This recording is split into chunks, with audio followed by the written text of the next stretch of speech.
os que já vêm participando, eu estou vendo muitas pessoas aqui que já participaram de outras aulas, então já conhecem mais ou menos a sistemática, né? Eu vou dar aqui alguns avisos iniciais. Primeiro é para que todo mundo que estiver com o microfone ligado, que desligue os microfones, porque senão dá interferência na fala do professor e a gente não vai conseguir ouvir. No momento que vocês quiserem fazer qualquer tipo de participação, fiquem à vontade, o professor deve oportunizar o momento de fala, assim como eu também, e aí vocês ligam o microfone no momento que forem falar, tá certo? Quem não quiser falar no microfone, se manifesta no chat.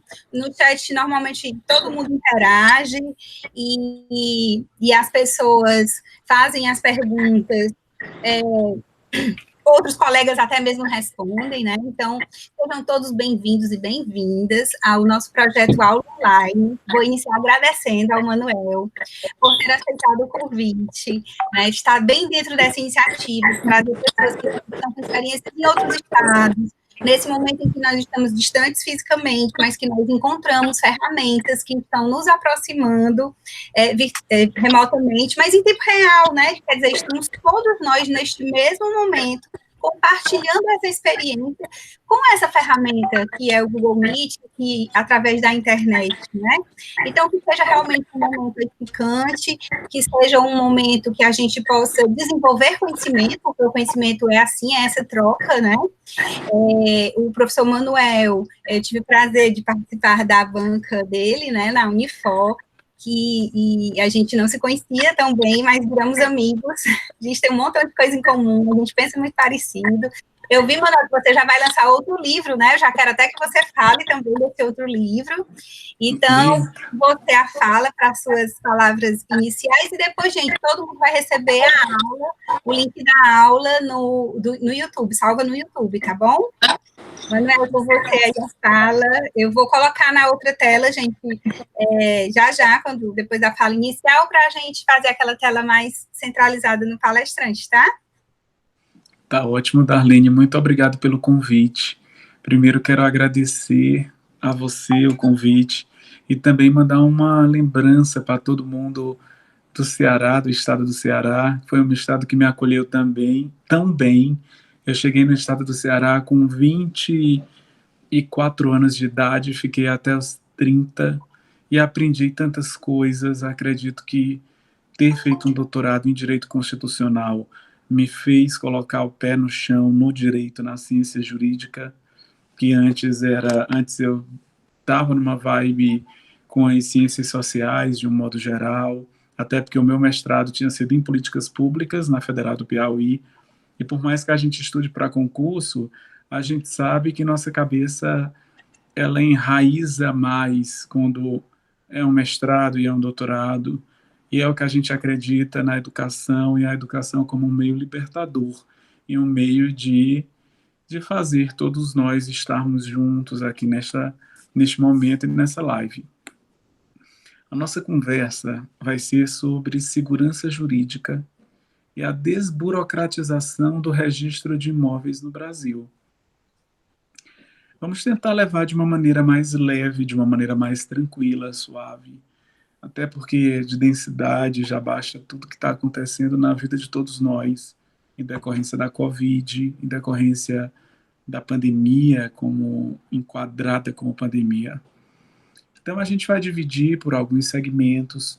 Primeiro a gente vai falar sobre segurança jurídica associada à dignidade humana, depois sobre a segurança jurídica num viés do neoconstitucionalismo como movimento constitucional na Constituinte Brasileira de 88. Logo em seguida, a gente vai fazer um recorte de verificar como essa segurança jurídica ela se entrelaça com os serviços públicos de modo geral, até a gente chegar numa noção de desburocratização no mundo, no Brasil e nos serviços públicos e no serviço público delegado do registro de imóveis, que no caso é o serviço que eu trabalho e é onde eu estou hoje. Eu estou aqui falando diretamente da segunda zona imobiliária de Caxias do Sul, que eu fui admitido por concurso público depois de 10 anos da minha vida lutando por estar nessa saga de concurseiro e conciliando com esse mundo acadêmico. o que nem sempre foi fácil, mas foi muito gratificante. E me deu a oportunidade de conhecer pessoas maravilhosas, como a Darlene e outras pessoas mais práticas que se encontram presentes. Então, gente, vamos primeiro pensar na noção de segurança. Professora Darlene, se eu lhe pergunto, a segurança, vamos pensar na racionalidade kantiana. A segurança, ela está ligada a uma ideia de paz, a uma busca de paz perpétua. Já imaginou quando nós nos sentimos inseguros? Será que uma pessoa que está insegura, ela está com paz? Já imaginou a segurança física para tornar bem visível? E nesses momentos de pandemia que tem aumentado muito a violência no âmbito doméstico, então vamos nos perguntar, já imaginou aquela vítima, a típica vítima enquadrada na Lei Maria da Penha, que ainda não denunciou, da cearense Maria da Penha, e que ainda não denunciou, mas até já sofreu alguns espancamentos?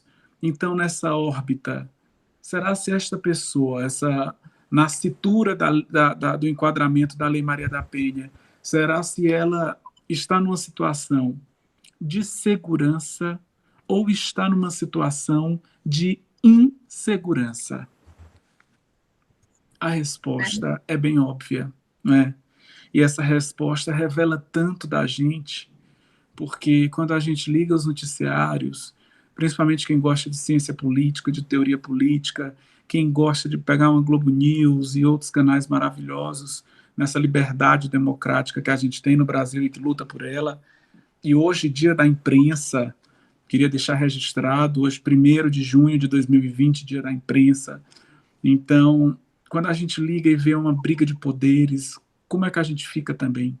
Seguro ou inseguro?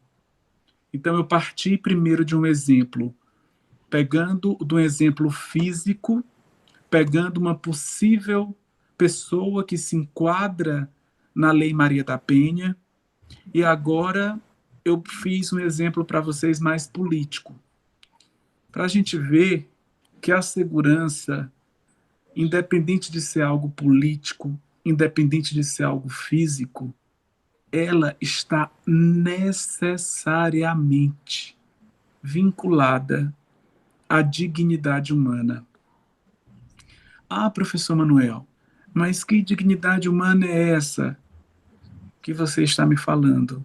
Isso mesmo, é a dignidade humana do artigo 1º da Constituição Federal de 1988, a nossa Constituição vigente. É a dignidade humana como um vetor axiológico de toda a ordem jurídica. Aí as pessoas que têm um pouco mais de amadurecimento podem me virar agora e pensar assim, meu Deus do céu, ainda está com esse papo de dignidade da pessoa humana, a gente escuta falar isso desde Ulisses Guimarães. E aí, o que foi que mudou? O que foi que aconteceu? Como nós estamos? E como foi que essa dignidade humana se reinventou atualmente, no contexto internacional e no contexto universal? Eu estou falando contigo numa plataforma tecnológica que está servindo de universalização para várias universidades. E, ao mesmo tempo, fala-se e discute-se muito sobre a universalização dos direitos, até numa perspectiva de democratização, tanto do acesso à tecnologia como do acesso ao saber. E eu pergunto para ti, como foi que essa dignidade humana se reinventou na pandemia para poder se encontrar com a segurança jurídica? Verdade.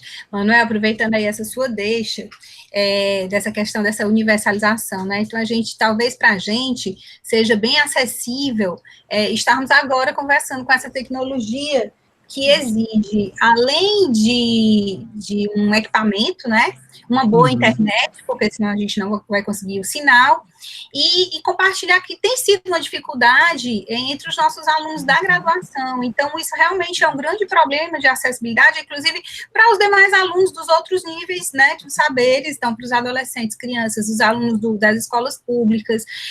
Mas eu entrei aqui nessa fala realmente, foi porque algumas pessoas entraram depois, e para situá-las, né, no nosso debate, que a gente vai estar fazendo essa conjugação entre a questão da segurança e da desburocratização. E que o Manuel é modesto, mas isso vai desembocar em outro aspecto da pesquisa dele, que foi da pesquisa de doutorado, que foi a questão do reflexo econômico de estudo, né? Sim.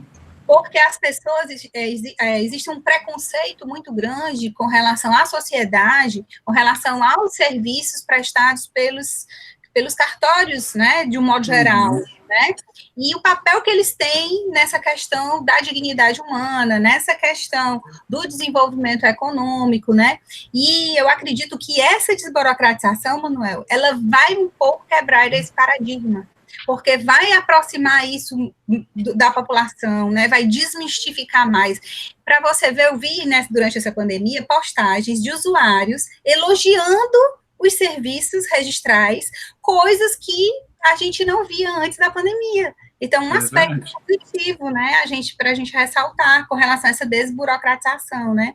E aí as pessoas perguntam muito, eu sei que a gente vai chegar lá.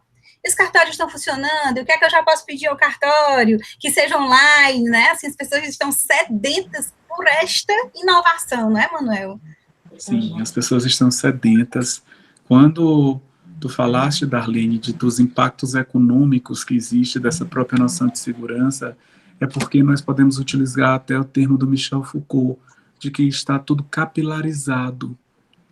Então, nesse século XXI, nessas décadas iniciais, nesse sistema panóptico, se eu falar para vocês a quantidade de câmeras que tem aqui do meu lado, facilmente eu vejo uma, duas, ali eu vejo 6, e quantas múltiplas câmeras ainda não se multiplicam aí na casa de vocês também, telas e imagens.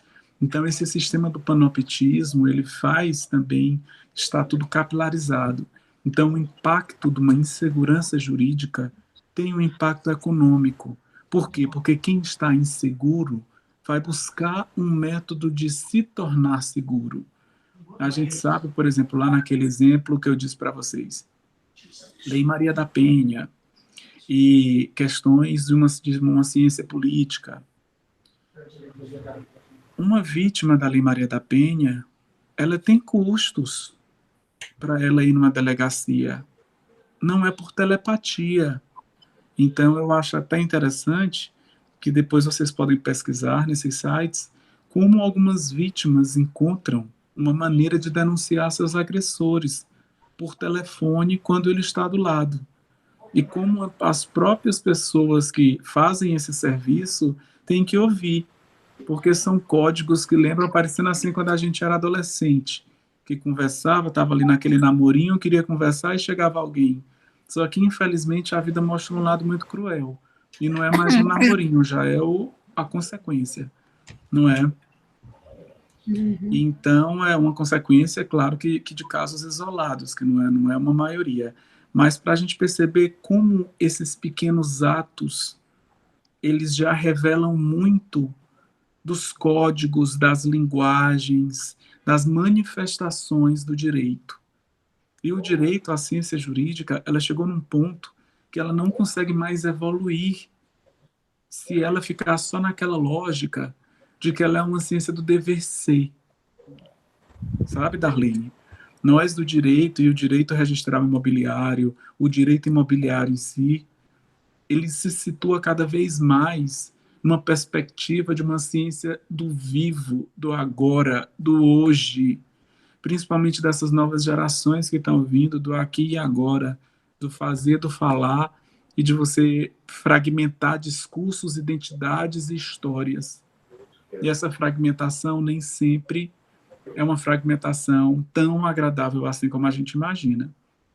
Não é isso?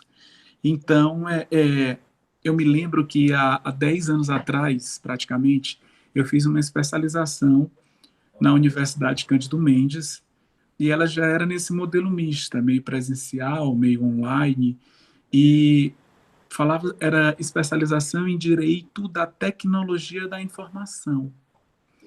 E eu me fui perguntado o que é que mudou no Direito da Tecnologia da Informação de 2012, quando eu terminei essa especialização, para hoje, 2020, vivendo numa pandemia, num Covid. Ai. Eu acho que está dando microfonia aí do microfone da Denólia. Ou é uma pergunta? Não. Então tem que dar uma... Não me entendi, Denólia.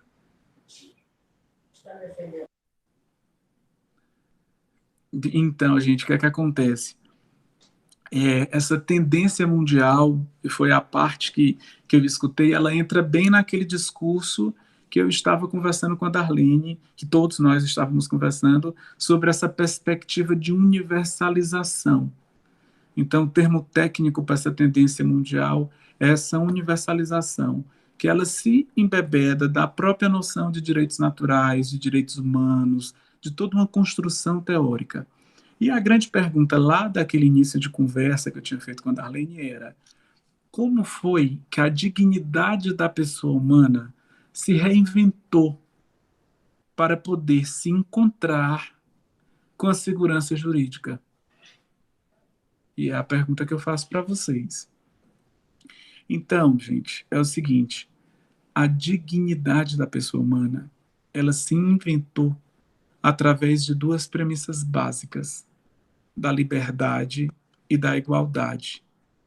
E a partir do momento que ela se reinventou pela liberdade e pela igualdade, saindo, virando a página do século XX e entrando para o século XXI, eis que cada vez mais surge a construção teórico-constitucional da segurança jurídica como um instrumento capaz de efetivar os direitos fundamentais.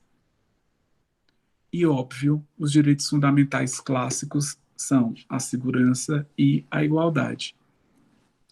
Então, os direitos fundamentais clássicos são a liberdade e a igualdade. Então, a segurança jurídica, ela vai ser essa garantia fundamental que vai instrumentalizar essas premissas de liberdade e de igualdade. Para quê? Para que a dignidade humana consiga atingir um patamar civilizatório mínimo, para que ela consiga operacionalizar as premissas do direito, para que consiga efetivar a justiça e possibilitar a paz social, numa teoria clássica do direito, como grandes bases para a própria construção que se faz de ciência jurídica. Aí eu pergunto para vocês, pergunto para a professora Darlene, e como é, professora Darlene, que o direito ele vai estar verificando isso? Como é que o direito vai estar acostumado com uma segurança jurídica em plena pandemia? Como é que ela vai se manifestar? Sendo que só se fala em crise, a gente liga o noticiário, até recentemente, por as notícias serem tão rápidas, essas próprias notícias elas geram uma insegurança muito grande em qualquer ser humano de uma capacidade média. E como é que isso vai ser visto para o direito? O que é que o direito vai verificar com isso? Um fenômeno muito positivo que eu tenho visto agora é que, primeiro, o nosso processo... Só um momento, Darlene, só um momento. Eu gosto muito de ti porque tu sempre vê o lado positivo das coisas. Isso é um traço da tua personalidade, que eu li tua tese inteira e vi que sempre... E isso é muito legal. Parabéns, continue. É muito bom, gente positiva. Bem, o lado positivo.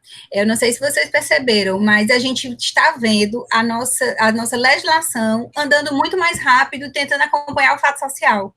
né? Então, quantas leis nós tivemos em todos os níveis? Gente, no estado do Ceará, é município. Ontem, peraí, estou perdida no tempo, mas o governador ontem estava falando do decreto, ontem mesmo já estava publicado o decreto, né? Então, as leis estaduais também que decretaram calamidade, né, nos municípios, que logicamente isso viabiliza uma série de outras tomadas de decisões que são necessárias para essa segurança, porque as pessoas precisam de ações sociais. Então a gente tem um direito muito engessado, muito burocratizado. Também, logicamente, falando macro, de uma forma macro, enraizado na nossa cultura, do jeitinho em tudo, então a gente acaba criando ferramentas para que esse jeitinho não seja tão flexibilizado, a gente acaba criando um monte de burocracia para evitar a própria corrupção, né, e aí os cartórios estão aí com papel também recente, cada vez mais os cartórios estão sendo mais festejados no sentido de participar mais das atuações do Estado, trazer mais essa segurança jurídica. Então, duas coisas positivas que eu vejo. A nossa legislação, acompanhando rapidamente esse momento da pandemia. Outro aspecto, por incrível que pareça, mas até vários de locação, né, que estão sendo muito rápidas. Outro aspecto, muitas coisas, o terceiro ponto positivo, muitas coisas, muitos projetos de trabalhos remotos que estavam caminhando a passos largos, correram e acabaram findando já estando com produtos expostos, obviamente que talvez não com todas as seguranças, né? Então, eu vejo esses 3 pontos que podem ajudar aí nesse sentimento de segurança, porque se eu tenho uma lei que chega mais rápido e que supre essa necessidade da população, se eu tenho uma decisão que vem mais rápido, por exemplo, olha que alternativa boa, lógico que tudo tem um lado positivo e um lado negativo, eu vejo muito lado positivo, mas eu não deixo de perceber os lados negativos. Na área do direito do trabalhista, as audiências remotas, né? Isso. Gente, fantástico! Olha, você não vai ter, imagina os advogados trabalhistas que antes tinham que ficar correndo de uma vara, subindo, descendo, agora tem uma sala no escritório que tem lá o seu computador, vai estar com a sua parte e vai poder otimizar o seu tempo. Lógico que isso traz alguns problemas práticos, que é a história da cultura do brasileiro, né? O sistema é muito bom, a ideia é muito boa, mas aí vem aquele problema dos advogados que manipulam as partes, dos outros, tem os outros problemas envolvidos. Mas o fato são etapas que nós não podemos mais deixar para trás, né? Eu sei que você tem uma experiência muito boa para contar, porque você foi um dos pioneiros em partir na frente com a desburocratização em termos de informatização dos seus serviços, dentro da segurança jurídica que a lei estabelece, prevê, né? E que você teve um problema que só não foi um problema maior, porque você estava preparado para isso. Então, é verdade. O que a professora Darlene está falando foi de uma invasão que eu sofri. Vou contar para vocês. Conta aí, pessoal. Contar para quem não sabe essa história, porque eu pareço aquelas senhoras que gostam de um fuxico. Toda vez que me pede para contar, eu falo sair na janela e botar a mão assim, que eu já tenho todo o script. Então, o que aconteceu? Ano passado, eu vim trabalhar aqui no cartório, vim em maio trabalhar tudo. Quando eu cheguei, todos os dados do cartório, de todos os computadores, eles estavam sem acesso. Nenhum funcionário podia trabalhar, eu ligava o computador e também não conseguia acessar nada, a tela totalmente branca, aquela tela mesmo de que visivelmente todos estavam com problema e ninguém conseguia ingressar, nem abrir uma simples página do sistema operacional para digitar um editor de texto. Aí eu vou com o meu funcionário habilitado para essa área para o servidor do cartório. Quando eu chego no servidor do cartório, tem uma mensagem direcionando para um e-mail. Isso dia 22 de maio de 2019, ano passado, né? Tá com 1 ano e um pouquinho. Um ano e um mês, né, praticamente. Aí eu pego e mando um e-mail para lá, Isso era a única opção que eu tinha. Eu não tinha outra coisa para fazer. Eu mando um e-mail perguntando: olá, tudo bom? Vi na tela do servidor mensagem direcionando para este e-mail, gostaria de me informar. E claro que acontece comigo, eu sou uma mente inquieta, como todo mundo aqui é também, que eu estou vendo muita gente boa aqui na reunião, na nossa reunião. E eu disse, meu Deus, e agora?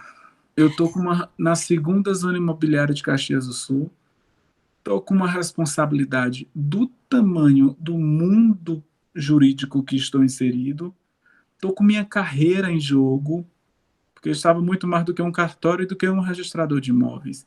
Estava a consciência de ter uma carreira, uma luta pela carreira, e essa minha perspectiva, ela é muito, por esse lado, é muito norte-americana. Eu não tenho uma visão europeia de achar que, fiz uma coisinha aqui e é isolada. Não. Se eu estou dando essa aula hoje, já é uma visão de carreira para daqui a uns dias. Eu saber quem está assistindo a aula, ver, acompanhar. Então, tudo no mundo. A minha visão de carreira ela é uma visão muito, muito, posso dizer que até empreendedora. Então, eu pensei, eu vou sair desse cartório, vou voltar para o Nordeste arrastando a minha cachorra, que tem essa expressão, não é? Arrastando a cachorrinha. Arrastando a cachorrinha com um monte de processo, de pedido de indenização, de tudo, porque esses hackers, eles não têm noção. E eles entram num cartório desses e, de repente, eles não me deixam acessar o sistema, só que eram todas as matrículas imobiliárias, eram tudo. Aí eu disse, gente, eu tenho que dar um jeito. Agora, o que é que acontece? Vocês lembram que eu falei que com 24 anos eu fui morar no Ceará? O hacker não sabia disso, que eu nasci no Maranhão, estudei no Piauí e fui morar no Ceará. Quase a Alcione naquela música linda. E o que é que acontece? No Ceará eu aprendi muita coisa boa, eu conheci muita gente boa, muita gente bacana, Darlenes da vida, e eu montei o meu sistema próprio no Ceará. Pouca gente sabe disso, porque era um cartório pequeno em relação a essa imensidão de Caxias do Sul. Aqui eu tenho quase 200 mil matrículas. Lá no meu cartório do Ceará, eu tinha, quando começou o cartório, 1.500. Então é uma diferença assustadora. E eu fiquei imaginando, só que aquele universo, e eu sou acadêmico, como todos nós que estamos aqui, eu busco dar o meu melhor, procuro ser um bom filho, procuro ser. Estou vendendo meu peixe. Procuro ser um bom amigo, procuro ser um bom empregador e tudo. E trouxe até minha mãe, que é minha substituta, com uma experiência de vida assustadora, muito focada em mim, muito focada na minha defesa, porque é mãe e a proteção dela sou eu. Já é aposentada, já é bem resolvida na vida. Então, para ela voltar comigo, só que eu fiquei pensando nisso. Meu Deus, e minha carreira? Eu passei 10 anos da minha vida, mais de 10 anos, estudando, e a gente sabe que não é só aquele estudo de uma década para o concurso. É um estudo que vem desde a alfabetização. Então, é uma luta que por trás está nossa mãe, está nosso pai, está nossos irmãos, está nossa origem, está nossa batalha, está nossa guerra, está nosso Nordeste, eu como minoria aqui no Sul. Então eu disse de jeito nenhum. Lá no meu cartório de Camusim, eu tinha sistema próprio. Eu não dava nome, porque era um sistema rudimentar, até porque eu estudava para concurso pelo método cubano.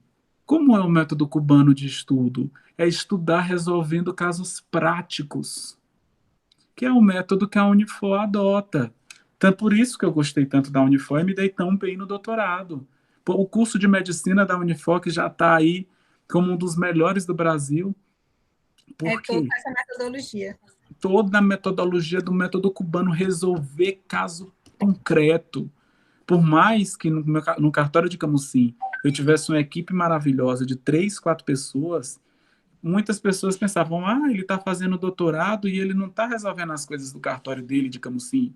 Aonde? Imagina. Estava lá, via tudo, revisava tudo. Por quê? Porque ao eu revisar as coisas concretas e deixar essas coisas concretas mais próximas da teoria, naturalmente eu estaria estudando para qualquer concurso. Foi por isso que a minha carreira teve essa ascensão tão grande. Porque eu sou formado antes de direito, eu sou formado em letras. E no curso de letras português eu fiz licenciatura em letras. A Darlene, antes de jurista, ela é formada em administração. Então, eu sei de tudo, Darlene. Então, por isso essa noção dela, quando ela vai falar de desburocratização, ela vai no ponto-chave. E eu, como um profissional de letras, uma pessoa que tinha estudado linguagem, gente, isso que a gente está conversando aqui, isso é linguagem. Vocês estão vendo a minha imagem, mas isso é só uma ilusão óptica, que isso é linguagem também. A linguagem binária do computador e a linguagem binária de um sistema. Quem é das antigas que pegava um telefone, pegava um dedinho e ligava 2, ligava 3, quando estava fechado no cadeado, sabe do que eu estou falando e sabe o que é a linguagem binária. Quem é das antigas que teve computador na sua casa que era do tamanho de uma sala, que depois, naturalmente, viu a internet surgir, que depois foi para o Mirk, ICQ, Messenger, Orkut, e quem é da área comercial como eu, que viu o sócio do Orkut do Brasil indo para os Estados Unidos e entregando para o Facebook e fazendo parte do Facebook, e depois surgindo um discurso lindo de que o Facebook surgiu em Harvard. Darlene, me subestimaram demais, pensando assim, meu Deus, é só aquela criaturazinha do Nordeste. Um jovem que acabou de passar no que concurso. Acabou de passar no concurso, que veio com a mamãezinha dele aqui pro cartório. Eles não conheciam esse lado extremamente feroz do Manuel Valente, do neto de Manuel Valente de Figueiredo, um coronel nordestino. E como tu gosta de ver lado positivo em tudo, por um lado positivo, para quem não sabe, estude bacharéis e coronéis, que vai ver que os grandes coronéis criaram filhos bacharéis. E a gente entra nisso, chega, eu me zanguei aqui. É porque não tem como eu falar dessa história e eu não me alterar. Eu que sou uma pessoa extremamente calma, racional. Por quê? Porque isso, Darlene, foi uma atrocidade muito grande. Porque eu fiquei imaginando os meus pares no meu lugar, que conseguiram honestamente. Eu vi, meu Deus, como tu é fiel. E eu fiquei pensando como eu entendi a vida, porque não pense que é um mar de rosas eu chegar em Camusim e montar meu sistema. Se eu cheguei lá e eu montei meu sistema é porque algum problema eu tive. É que eu não falo problema, eu só falo solução. Por que eu vou ficar falando problema? Não é verdade? É Então, verdade. o que foi que aconteceu? Em 24 horas, aí eu conversei, óbvio, me juntei. Graças a Deus já estou capitalizado, por muito trabalho, tenho dinheiro, mas isso é uma questão porque eu trabalho muito diuturnamente, independente até de segunda zona. E o que é que acontece? Me juntei com uma equipe boa, desenrolei, liderei, porque graças a Deus também tenho liderança e até isso subestimaram. E liderei, juntei, otimizei, dei um passeio pela teoria da administração e me embebedei na doçura de Maria Bonita e na agilidade de Lampião. E mostrei porque é que o nordestino está aqui, como uma minoria, mas como uma pessoa que respeita muito esse lugar. Olha, Darlene, Caxias do Sul é uma cidade que me trata tão bem. E eu tenho tanta sorte, porque eu também fui muito bem tratado em Camusim, muito bem tratado em Teresina, muito bem tratado em Fortaleza, muito bem tratado em Tuntum, no Maranhão, que é a minha origem. e em São Luís, nas vezes que eu vou, e no Rio de Janeiro, que eu morei durante um tempo dando aula na UFRJ, antes de vir para cá. Então, o que é que acontece? Em 24 horas eu montei o meu sistema, eu desenrolei uma startup, Manuel Valente, calcei as sandálias da humildade.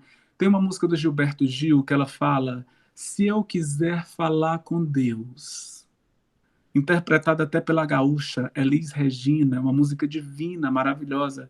E se você quiser saber o que foi que eu passei aqui no dia 22 de maio de 2019, escute a música de Gilberto Gil, Se Eu Quiser Falar com Deus. Aí a gente entra em Friedrich Nietzsche, que diz que a arte existe para a gente não morrer da verdade. Então eu não quero que ninguém morra, eu só quero gente viva. Escute a música do Gilberto Gil, Se Eu Quiser Falar com Deus, você vai ver tudo o que eu passei, cada versinho daqueles, e o que foi que aconteceu. E eu vi que montar um sistema próprio me permitiu desburocratizar. Aí muita gente não entende por que, é que as pessoas de Caxias do Sul estão gostando do seu serviço. E é Porque antes. importante destacar que não é qualquer pessoa que consegue desenvolver um sistema, porque o sistema nessa área, gente, ele tem que ter, a pessoa tem que ter um profundo conhecimento da matéria.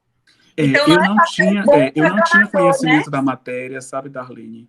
Eu não sou profissional da tecnologia da informação. Não, eu digo isso, não que seja da matéria da tecnologia da informação, não, da matéria jurídica. Ah, da Porque matéria jurídica, esse isso sim. nessa área, Agora, eu acho que o que mais foi forte em mim foi a linguagem, que subestimaram, e eu, não por ter sido laureado no curso de letras, porque a gente sabe que muitas vezes a academia é tão cruel, o melhor aluno às vezes passa com 7, e eu laureado, não por isso, mas por ter me dedicado muito, por ter dado o meu melhor, por ter gostado. Eu gosto de dizer que, como Guimarães Rosa diz, eu gosto da estrutura profunda da linguagem, onde moram os crocodilos. Guimarães Rosa, o autor de Grandes Sertões Veredas, ele fala isso. E eu gosto da estrutura profunda da linguagem. Eu entendo de linguagem binária, eu cursei essa matéria e desenvolvi, sistematizei. Agora também liderança de administração e alocação de recursos, inquietação e também Deus, porque sem Ele, com o amor, eu nada seria. Ainda que me fosse dado todas as línguas, todas as profecias, se eu não tivesse amor, Darlene, eu nada seria. aí vocês entendem porque ele é tão bem tratado onde ele chega, né? Uma pessoa linda dessa, com um coração enorme, culto, empreendedor e que puxa todo mundo. Quem é? Ainda é poeta, né? Olha, quem quer crescer comigo tem um passo, porque eu toda vez que alguém me pergunta alguma coisa, eu vou até falar isso para vocês. Porque nesse mundo tem muita gente que fala muita coisa errada para a gente, dá conselho errado, diz coisa errada, às vezes até de maldade.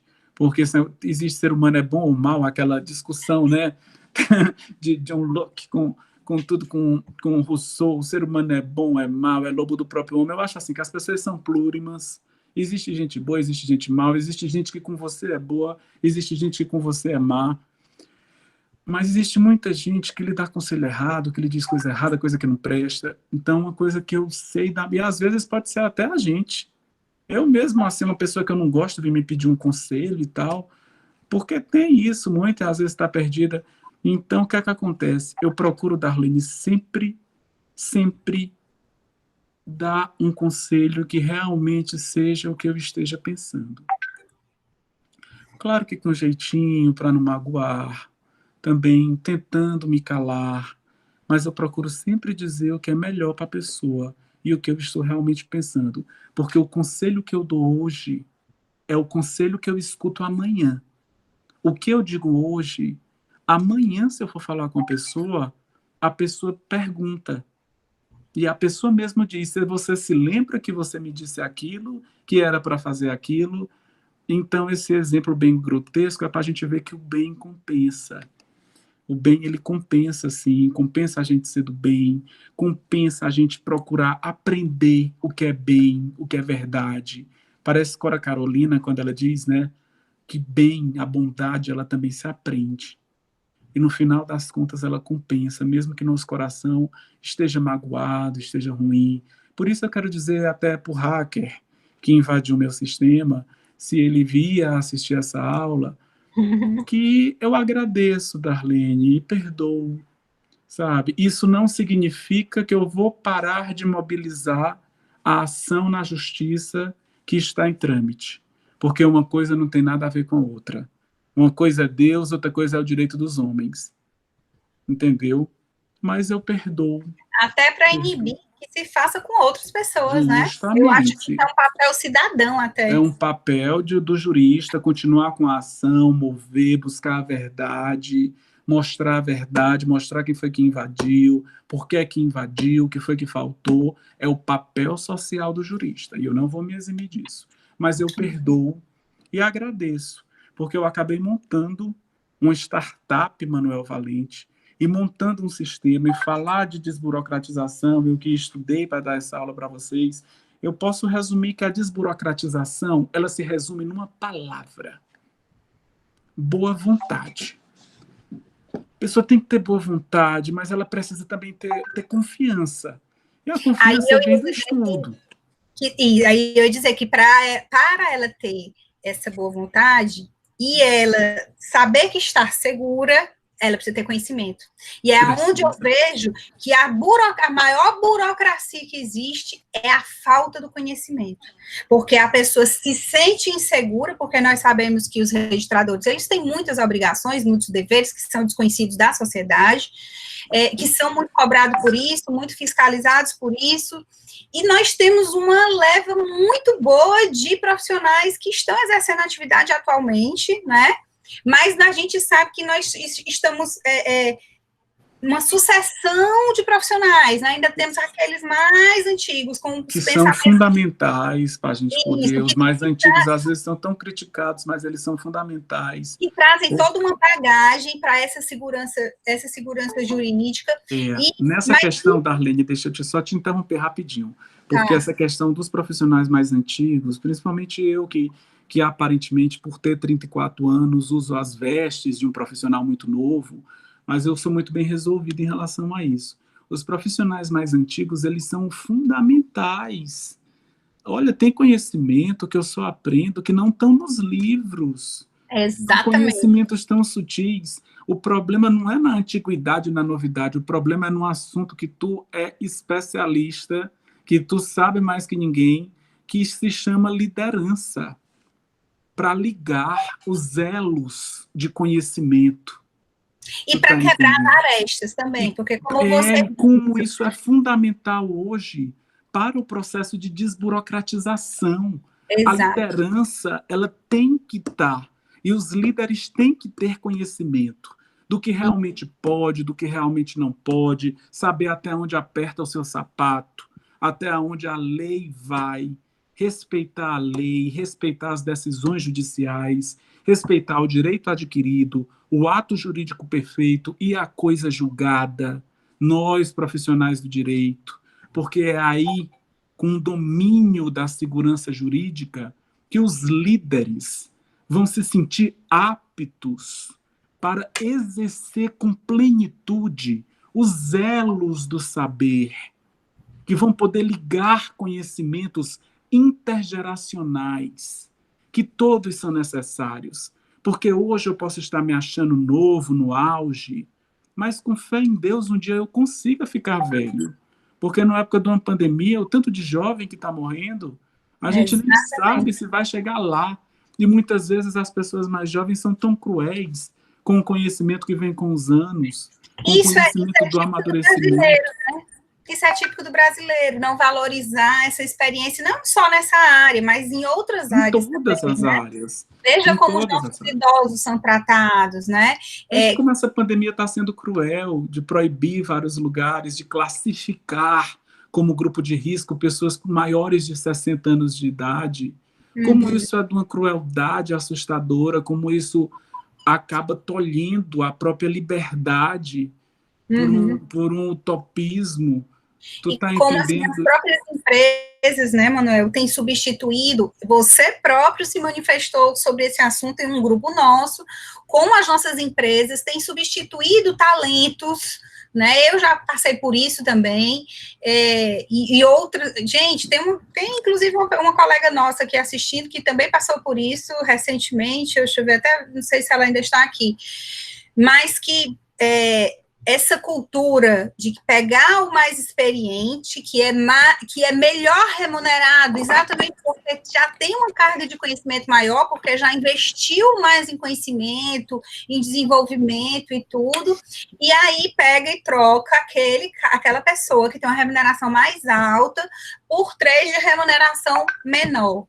Isso. E aí, isso coloca em risco a segurança jurídica, o serviço prestado ao cidadão, é um pensamento mesquinho. E mais uma vez eu digo, não está restrito a uma atividade. Isso é uma cultura nacional. É uma cultura mesmo nacional. Tudo que a gente faz, a gente... É um lado muito cruel até do próprio sistema capitalista. Isso. Que lembra muito a questão de nos igualar a coisas. Isso. Onde o ser humano perde a perspectiva de que é um fim em si mesmo. E aí eu acho que muitas vezes, sabe, Manuel, não é nem um pensamento da pessoa, do CEO da empresa. É muito mais de assessores querendo mostrar serviço com um determinado resultado. Tem muito disso, sabe, nessa cultura empresarial. Né? Então, assim, voltando à nossa atividade do registro imobiliário, nós temos excelentes profissionais, mas como também nós temos profissionais defasados, que infelizmente adotam culturas que alimentam... Como existe em todas as áreas. Você também pensar na área médica, e você imaginar também que você vai ter também médicos que têm um posicionamento mais clássico, um protocolo de atividades com mais envergadura, digamos assim. Eu puxei para a nossa área porque é o nosso tema. Claro. Então, assim, dentro da nossa área, tais pessoas que muitas vezes não têm o conhecimento jurídico, e aí vão para exatamente aquela nossa teoria da incerteza do conhecimento, que traz a burocracia, e que impele determinadas condutas que fazem com que a sociedade mantenha um preconceito com o sistema registrado notarial. E onde é que entra... a liderança que você mencionou também, para quebrar essas arestas, aproximar essas pessoas, porque essas pessoas não são mal intencionadas, é apenas fruto de uma formação. Já é uma cultura que se impregnou, burocrática, que a gente sabe, que na perspectiva do Brasil, que é a perspectiva mundial, que a gente pode pensar, o mundo todo, a noção de burocracia, ela surgiu com Max Weber. E a noção de um Estado burocrático, ela foi fundamental para poder mapear, detalhar, intermediar e poder dar uma solidez. Então, a burocracia, hoje em dia, se vê como apenas uma palavra sinônimo de coisa que não presta, sinônimo de coisa ruim. E nem sempre foi assim.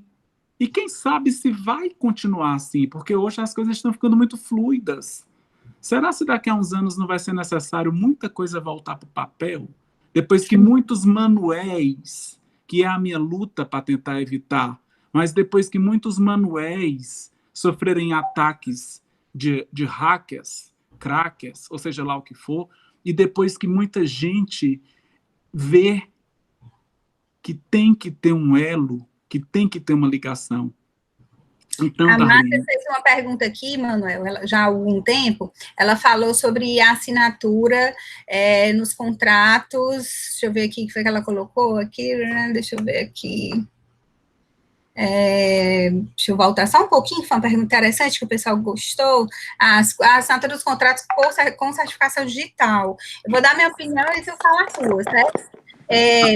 Eu penso que todo esse processo, né, de documento digital, que é um processo que ele é um processo que não é tão rápido, porque não depende só dos cartórios, depende de todas as pessoas que fornecem os documentos aos cartórios, estarem todos na mesma linguagem, né, Manuel, para poder fazer a leitura. No que se chama uníssono. Isso. para poder esses documentos serem recepcionados. Então, vamos imaginar todas as prefeituras do Brasil todo com a linguagem de enviar documentos. Quando, na verdade, é muito, gente, é um desafio para nós. Enorme, né, Manuel? Porque o que é que acontece? Só explicando isso, explicando isso de uma maneira bem clara, para entender. Em 2012, eu estudava Direito da Tecnologia da Informação, na Cândido Mendes. Aí eu me perguntei, e hoje, em 2020, em plena pandemia, o que foi que mudou? Que naquela época, a tecnologia da informação, ela era opcional para o Estado. Hoje em dia, a tecnologia da informação, ela é obrigatória. Gente, há vários acessos da população. A internet das coisas, agora no colégio, no 6º ano. E robótica, né? Então... Que é para poder ter esse domínio, porque de repente você tem... Vamos pegar um exemplo para poder entender essa questão da linguagem. Se você tem um arquivo em PDF, e você tem um arquivo em Word, e você tenta mesclar os dois, você consegue com facilidade? Tem que ter um leitor do PDF para transformar no Word. PDF para transmitir isso aí, que envolve uma assinatura, que tem que pagar um custo mensal, que envolve todo o investimento. Então, eu estou dando um exemplo para delimitar tipos de linguagem, a linguagem do PDF e a linguagem do Word, utilizado pela Microsoft. Imagina quando se junta tudo nessa teia, nesse emaranhado, e até para uma pessoa que já vem de outra perspectiva. Manuel, você entende que o governo federal, sob essa ótica, poderia desempenhar esse papel desta uniformização? Porque, assim, o que eu percebo é que esse processo do registro eletrônico, do serviço eletrônico, ele sempre foi muito, empurrado para os cartórios, mas onde falta o conhecimento das pessoas, que os cartórios não funcionam independente, os cartórios, para funcionar, precisam de títulos que vêm de outros órgãos, né? Isso. Então, se esses títulos são títulos advindos da atividade notarial, ok, porque está todo mundo caminhando mais ou menos na mesma velocidade em termos de evolução de sistemas. Olha, Darlene, eu vou até te interromper, porque deixa eu te explicar. Antes de estar aqui em Caxias do Sul, eu fui professor de Direito Comercial da UFRJ. Então, não adianta eu te dizer que o governo vai impor determinado padrão de tecnologia, não é nem porque que ele existem grandes organizações, grandes sociedades anônimas que têm linguagens diferentes. Já imaginou uma Google da vida? Já imaginou um Facebook da vida? Cada um desses desenvolve a sua linguagem. A Apple, já imaginou a Samsung? De certa forma, o governo vai colocando. Não é nesse sentido que eu estou falando. Não é nesse sentido que eu estou falando, porque nós temos que ter a liberdade realmente, inclusive faz parte da nossa Constituição essa liberdade de eu poder ter essas ofertas múltiplas, né, e eu poder optar por elas. Não, é no sentido de, vamos imaginar... Padrões mínimos de tecnologia, não é? Padrões mínimos de tecnologia de intercomunicabilidade. E, que você ter várias portas, vamos imaginar, cartórios, vocês têm que ter as portas para receber documentos que venham com várias linguagens. E não só cartórios, né? Porque você falou em direito comercial, lembrei o quê? As juntas comerciais precisam disso, porque nós temos os documentos que vêm da junta comercial, nós temos as prefeituras que fornecem documentos aos cartórios, que são as licenças, os alvarás, os projetos aprovados, as certidões de logradouro. Enfim, nós temos o judiciário... Licença ambiental. As licenças ambientais, enfim. O cartório, ele é só uma peça. Então, assim, hoje eu vejo como que os serviços digitais são limitados, porque é no que depender do cartório. E na verdade, como a Márcia colocou essa questão aí da assinatura, eu vejo como sendo uma grande segurança, porque eu achei que trabalhando com direito imobiliário, eu nunca ia parar em delegacia.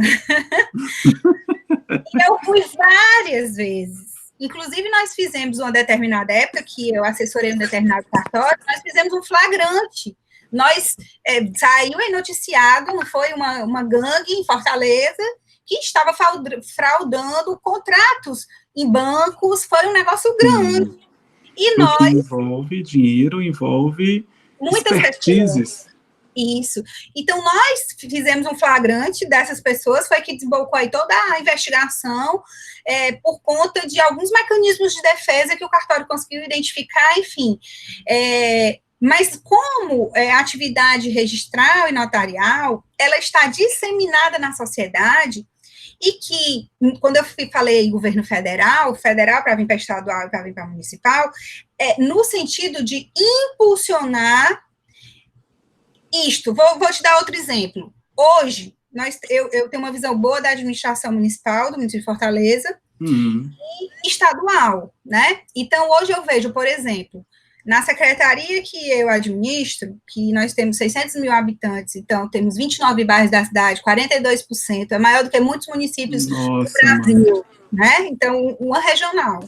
Que nós não temos tanta independência administrativa, mas temos um determinado trabalho. Nós conseguimos, durante esses meses, trabalhar remotamente, sem interrupção, né? Então, prestar vários serviços. Ao mesmo tempo, em outras secretarias correlatas, não tivemos essa mesma possibilidade, ou eu vejo uma engrenagem muito mais difícil de ser feita a nível de Estado. Isso daí, Darlene. Então, o que a gente tem que ter? Então, às vezes eu penso que tem que vir ao de cima, entendeu? É como, tipo, o uso do cinto de segurança. Foi uma lei federal que veio trazer novos hábitos, impulsionar novos hábitos, mas entendeu? A comunidade, quando a gente volta para o começo da nossa aula, e isso é que é o interessante, que está parecendo uma terapia. Lembra lá no comecinho, quando a gente falou universalização de direitos, e que se disse até que é uma tendência mundial, nós, atores sociais, da tecnologia da informação, do direito da tecnologia da informação, já estamos sentindo a necessidade de fazer um protocolo, igual aquelas cartas comerciais que tinham antigamente, que colocava a nota promissória, a duplicata, já faz parte da própria evolução dos títulos de crédito. Então, um protocolo em alguma cidade que se faça, das principais autoridades na área envolvida. Para quê? Para a gente ter uma lei uniforme e ter países signatários, um verdadeiro tratado internacional. Por isso que se discute essa ideia de universalização, por isso essa tua inquietação. É uma necessidade. Agora, a gente não imaginava que a gente estaria sendo forçosamente obrigados a isso agora em 2020. Correndo, porque né? Isso, Darlene, como tu disse, antes era passos largos. Sabe quando é que iria acontecer isso? No que a gente chama de Agenda 2030. Mas eis que surge a vida, pega pelo braço, pega por outro, dá uma chacoalhada e diz: acorda, menino. E vê como dá certo, né? Vê como dá certo. Força todo mundo a sair da sua zona de conforto. Força. Dá um trabalhinho. Então, por exemplo, eu na educação, você também dá aula, né? Uhum. Eu fico até envergonhada, gente, de conversar com o Manuel, porque sabe que cearense engole letra, não é? Não, mas olha, eu vou te dizer, eu estou pensando Manuel é uma pessoa trabalhada. Porque eu também falo, eu tô com uns viciozinhos que quando eu me pego me assistindo... É desse jeito. Mas o importante é ser entendido, e eu acho que isso é o grande sentimento da linguística. Eu, inclusive, quando eu fiz letras português, eu me lembro que eu dizia que eu cheguei no curso sabendo mais da gramática normativa do que quando eu saí. Porque quando eu cheguei no curso, eu falava tudo do jeitinho da gramática normativa. Eu me preocupava com a conjugação, eu me preocupava com concordância, eu me preocupava com a regência. E depois eu vi que a estrutura da língua portuguesa ela é tão mais forte e que, às vezes, como diz no livro Preconceito Linguístico, às vezes um tu vai é muito mais forte, muito mais emblemático do que um tu vais. Não é? Então, a gente tem que entender o conteúdo, tem que entender a linguagem. O desafio para as lideranças na segurança jurídica, no âmbito dos cartórios, para desburocratizar o serviço, é o quê? É estar percebendo que o conhecimento do ato jurídico perfeito, da coisa julgada e do direito adquirido vai instrumentalizar a sua resposta na qualificação registral, para ter mais segurança íntima e mais presteza no seu serviço, tanto no âmbito da cúpula como no âmbito de todas as capilaridades. Então, a grande questão é, temos que arregaçar as mangas, temos que ir na frente, temos que lutar muito pelos direitos que já conquistamos, não deixando que aconteçam retrocessos, defendendo a liberdade de expressão, mesmo que a gente não concorde, mas defendendo. No sentido de quê, Darlene? No sentido de que eu acredito que na aula de hoje a gente conseguiu amadurecer bem, de que a desburocratização está essencialmente ligada à noção de liderança e de líderes capacitados que entendam, para nós do direito, o real sentido de direito adquirido, de ato jurídico perfeito e de coisa julgada, e da proteção à confiança nos atos. No mundo de instabilidade, no mundo desses que a gente dorme e acorda no outro dia, não sabe se vai ser um ativismo judicial ou é uma medida provisória nova que vai sair, ou é uma lei, ou é um... A gente está aprendendo direito, né? Postaram esses dias um comentário assim, nessas redes sociais, que eu vi só um bonequinho com a mão levantada dizendo: estamos tantos dias sem um provimento. E eu achei aquilo tão engraçado, porque parecia assim, estamos tantos dias sem um acidente do trabalho, para quem já foi em obra. Manuel, eu queria dizer uma coisa aqui para o pessoal que está nos assistindo, que eu vi que tem muita gente de fora. Eu fico dando aqui meus posicionamentos, e eu não me apresentei, gente, mas eu fui durante 12 anos substituta de cartório de registro de imóveis. 12. Eu já trabalho com o direito imobiliário há 25 anos, né? Então, eu leciono na graduação e leciono no mestrado de Direito e Gestão de Conflitos da Unifor. Esteve na minha banca de doutorado, foi minha examinadora. Em várias especializações. Então, assim, essas experiências que eu falo, elas vêm da minha experiência como docente, da minha experiência como pesquisadora, da minha experiência como advogada. Então, eu digo que eu conheço os cartórios do lado de fora do balcão e do lado de dentro do balcão. Então, eu conheço as minúcias, né? E do lado da advocacia. Então, eu sei o que os juízes pensam, eu sei o que o advogado pensa, eu sei o que o construtor pensa, eu sei o que o corretor pensa. E tu sabe o que é que a população quer, porque tu és muito sensível, é uma pessoa muito talentosa e uma grande administradora. Então, tu sabe o que é que o ser humano quer. E o que é que o ser humano quer nessa época de pandemia? Quer confiança, quer agilidade, quer boa vontade, quer segurança, de estar seguro, de se sentir seguro, de saber que aquele seu ato vai ser respeitado. Então, eu acredito que é isso que a gente deve acreditar, até para a gente poder acreditar na humanidade, não é isso? Tá? Verdade. Agora nós vamos ter que ir para os nossos 5 minutos finais, que a gente já deu o nosso horário, e eu tenho que voltar para o meu trabalho aqui na segunda zona, senão a segurança jurídica da zona imobiliária tenho que fechar o dia, organizar tudo. É verdade. Manuel, então, assim, eu sou uma entusiasta tão grande dessa área que muitas vezes as pessoas pensavam que eu era dona de cartório. Vou falar o termo dona, né? Porque a população fala assim, né? A gente não pode... Chega perguntando como é que eu faço para botar um cartório, né? Então, as pessoas até acharam por essa minha paixão, né? Então, realmente, eu nunca fui titular. Eu, na verdade, nunca fiz nenhum concurso. Minha amiga Jane, que eu não sei se ainda está aqui, mas fez eu me inscrever, inclusive no último concurso que houve aqui do Ceará, e eu estava a trabalho no dia da prova, acabei não fazendo a prova, então, eu realmente nunca fiz, né, nenhuma prova de concurso, mano. Eu nunca tive esse tino, e a vida realmente foi me apresentando muitas oportunidades desbravadoras. E é uma grande pensadora da nossa área. Eu estou acostumada em um determinado lugar, vem a vida e faz uma reviravolta e me leva para outro lugar, onde eu acabo indo desbravar novamente, mas eu gosto disso, assim como por isso que eu disse que a gente tem muito em comum, que eu também me considero uma pessoa empreendedora, às vezes até por força da vida mesmo, por força das necessidades da vida. E eu sou otimista mesmo. Gente, agradecer, então, assim, ao professor Manuel. Eu sei que nós temos ainda aí um longo caminho a percorrer com relação a essa desburocratização. Entendo que essa desburocratização ela não vai estar desatrelada a um processo de virtualização dos serviços, né?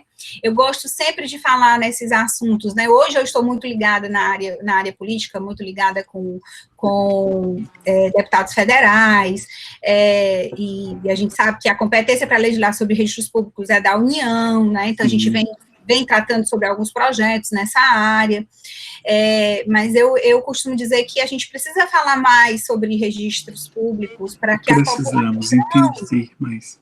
Conheça, porque eu digo, as pessoas acham caro porque não sabem pelo que estão pagando. Então, assim, tem gente que paga numa bolsa, ou num sapato, ou numa carteira, ou num paletó, muito mais do que se paga num registro de um imóvel que é para a vida toda, porque nós brasileiros temos o costume de ter imóveis para a vida toda. Nós não temos aquele hábito do americano que é desapegado à propriedade, né?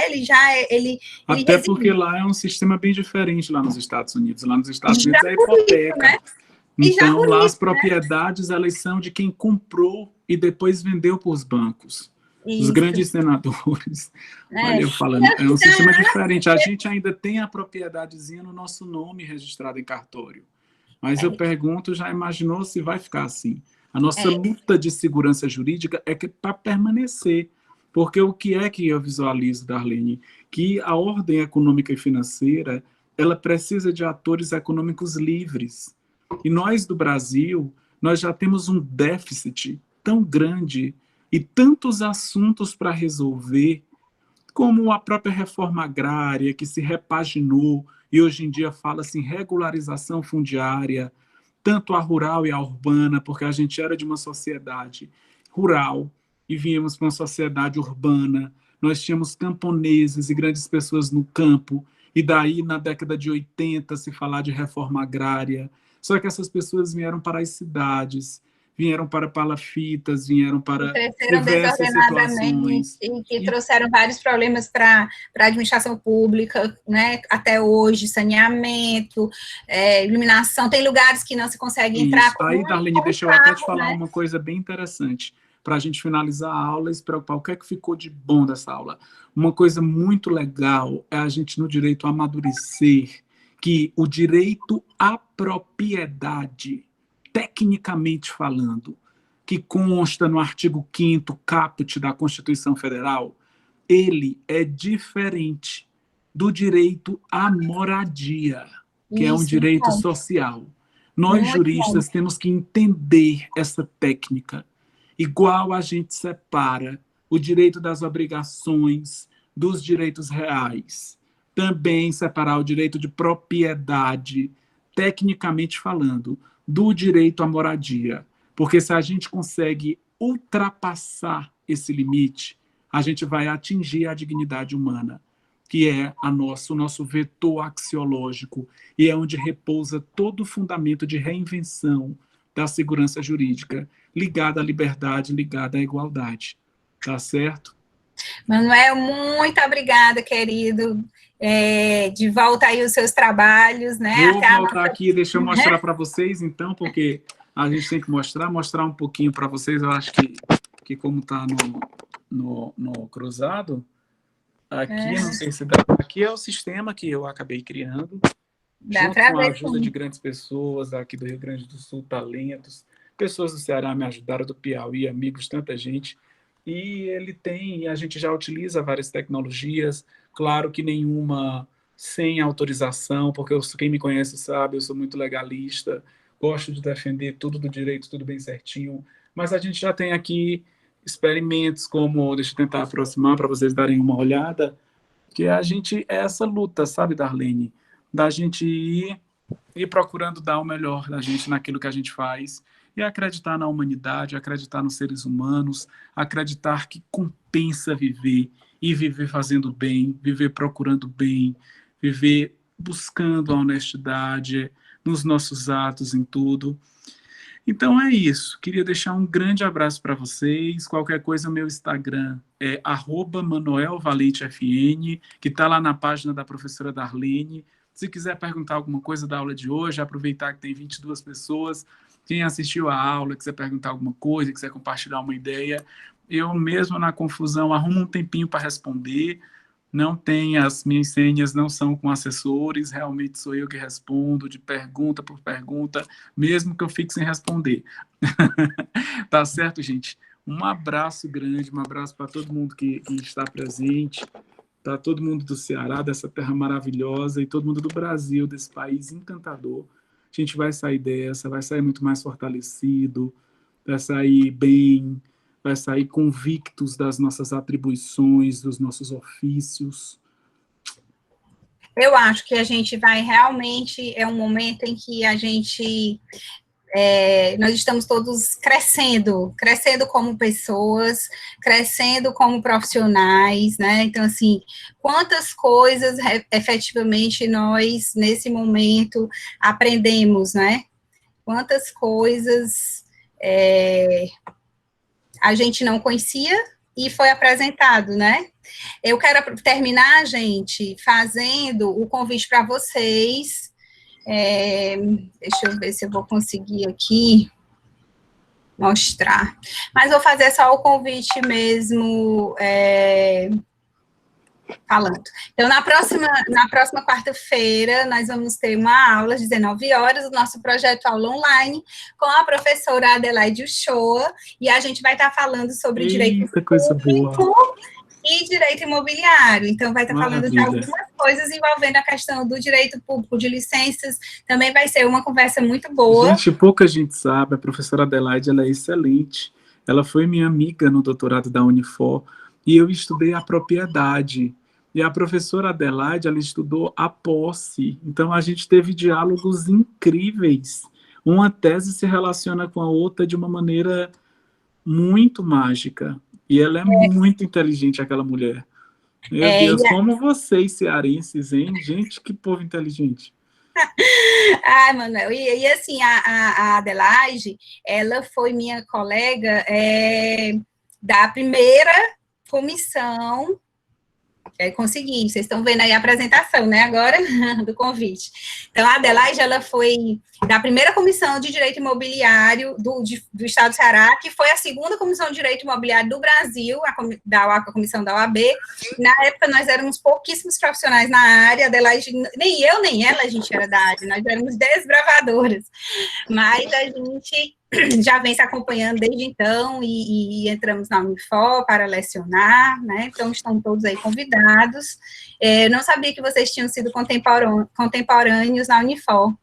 Pois, Manuel, gente, muito obrigada. Minha querida, tá ótimo, então. Um abraço bem grande, tudo de bom, viu? Muito obrigado pelo convite. Uma satisfação. Deu para matar um pouquinho a saudade, mas quando passar essa Covid, eu vou pegar um voo aí para Fortaleza, porque eu